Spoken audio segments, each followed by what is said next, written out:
Welcome to this week's episode of 60 Seconds with the Superintendent. Well, last week I had the opportunity to share our annual State of the Schools. We took a look at our finances and how we're investing in our students, our facilities and future enrollment trends, as well as the focus for our future as we dug into some key objectives and strategic priorities over the next 3 years. Let's take a look at some of the highlights from this evening. Be the Difference truly inspires us to what we want to do each and every day for our kids. And for our kids, what we're looking at is almost 5,700 students that are in our district. And one of the things that's exciting about Strongsville is it's one of the few suburbs in Cuyahoga County in Northeast Ohio that is actually growing. And so we're thrilled to be a part of a growing district. And it's important to know what kind of students and what students make that up. We have over 287 students in our district that are learning English as a second language. We have a handful of students that receive their entire education online. This is one of our biggest growing numbers. We have over 1,000 learners that are identified as gifted. We have over 600 students that are identified with disabilities, and then we have nearly 1,000 students that are economically disadvantaged and receive our free and reduced lunch services. So again, as you can see, we have a wide range of needs to support as a school district so we can be the best we can be for our kids. We had over 1,000 stakeholders participate in this survey, and one of the first questions we asked was, in 2 to 3 words, share what Strongsville City Schools means to you. And so when we take a look at being the difference and that there's no finish line for learning and that everyone has a story and change starts with me, how rewarding is it to see that our community, these are our parents, share those same sentiments, that we're inclusive, we're encouraging and competitive, that we're constantly innovating and improving, that we're vibrant and current and excellent. And when we look at our staff, we see similar themes of being collaborative and innovative, determined, helpful, and strategic, excellent teachers and staff, progressive, inclusive, and proactive. Those are words that drive us forward to continue to be better and better each day as an organization. And so if we take a look across the district, our gifted services start in 3rd grade, and then we have honors and AP as we go throughout middle school and high school. But we have 38 different courses for our gifted students and honors students grades 3 to 12, 26 advanced placement courses at the high school. We have almost 2,000 students, different students in gifted, honors, and AP courses at our school district, which equates to over 40% of our students involved in this pathway. And this number is so large because we've taken away barriers and roadblocks for our kids to have access to these courses. But this is a testament to our teachers, to our administrative team who thought forward to say, let's give kids opportunities, let's give them a shot, and look how well our kids are doing. One of the things that we did a year or so ago and expanded was expanding the opportunities for extracurriculars in the elementary.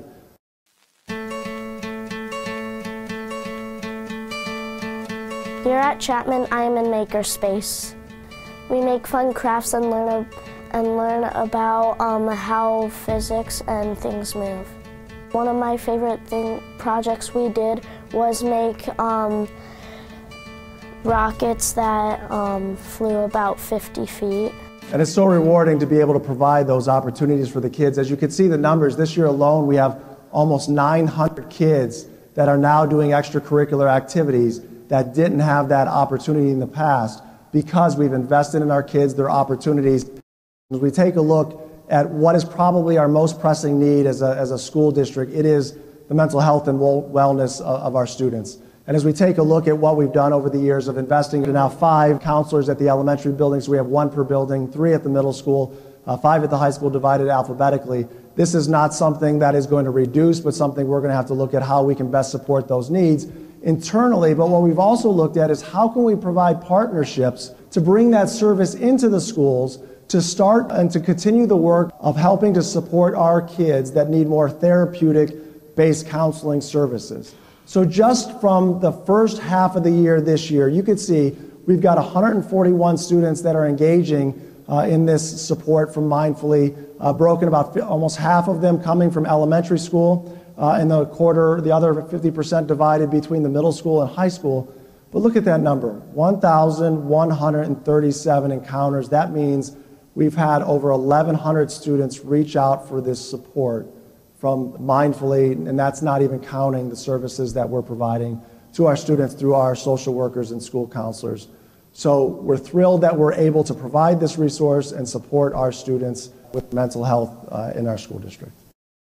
One of the things to celebrate is this line right here. We are in the strongest financial position than we've ever been, at least in the almost 20 years I've been a part of this district.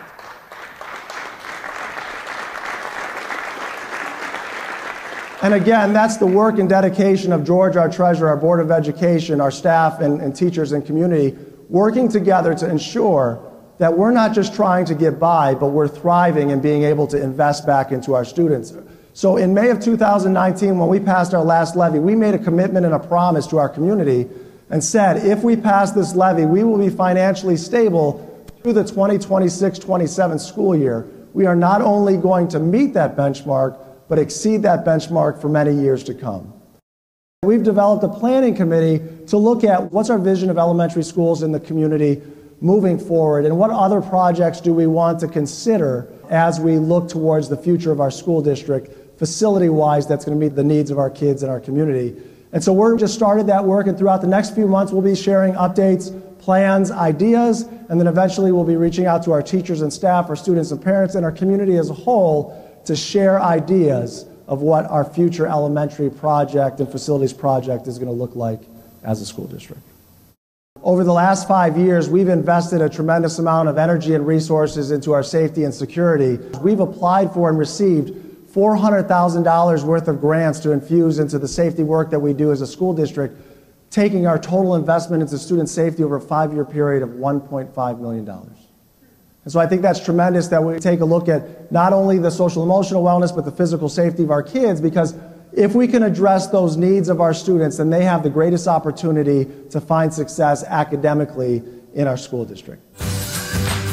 We're an extremely high-performing district, but we're doing this at a great value for our community. So if you take a look at a comparison of our per-pupil expenditures in Strongsville compared to other school districts, you can see that we're towards the bottom of the per-pupil expenditure, which is saying we're getting a great value for the dollars that we're spending.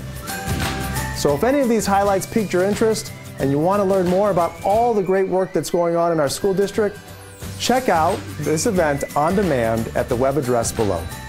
As always, thanks for watching, and go make it a great Mustang week.